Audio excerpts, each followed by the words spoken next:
communisme. Et quand vous nous dites c'est la cité de l'égalité, la cité de l'idée juste, donc du communisme. Et quand vous nous dites, pour moi, le capitalisme, c'est l'équivalent de la démocratie, là est la racine de votre rejet de la démocratie, je ne vous trahis pas. De cette démocratie-là, parce que je n'accepterai pas de dire que je rejette la démocratie. Vous avez parlé tout à l'heure d'une illusion démocratique, mais la démocratie que nous connaissons aujourd'hui, c'est elle qui est l'illusion démocratique. Parce que personne, dans le débat politique français ou étranger, dans les pays démocratiques, ne veut abolir le capitalisme. C'est ça le sujet. C'est pas exactement ça. C'est un petit peu plus précis.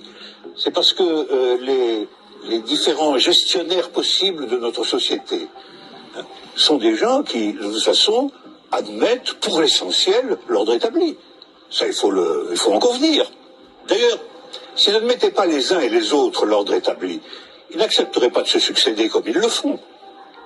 Il faut bien que tel candidat ne soit pas extraordinairement différent de tel autre pour qu'il puisse alterner le mouvement des affaires restant à peu près le même, après tout. Hein. Donc il y a un consensus fondamental qui fonde ce que vous appelez, vous, la démocratie, qui est une démocratie tout à fait normée, tout à fait particulière, et qui repose sur des acceptations fondamentales premières. Voilà. Et donc je soutiens que nous ne vivons pas du tout dans la démocratie. Nous vivons en réalité en oligarchie. Voilà. Nous sommes dominés par une oligarchie financière, politique et médiatique. Tout le monde le sait d'ailleurs. Tout le monde voit parfaitement qu'il faut absolument maintenir ce système pour maintenir le système politique lui-même. Qui gouverne dans la cité juste, dans la cité idéale? Eh bien, qui gouverne normalement dans la cité juste, dans la cité idéale, c'est précisément tout le monde. C'est la démocratie véritable. C'est-à-dire qu'il n'y a pas d'État séparé de l'ensemble des gens. Voilà. C'est ça la cité idéale. La cité idéale, c'est la grande idée communiste de Marx lui-même, qui est un peu oubliée, mais je voudrais rappeler, c'est le dépérissement de l'État.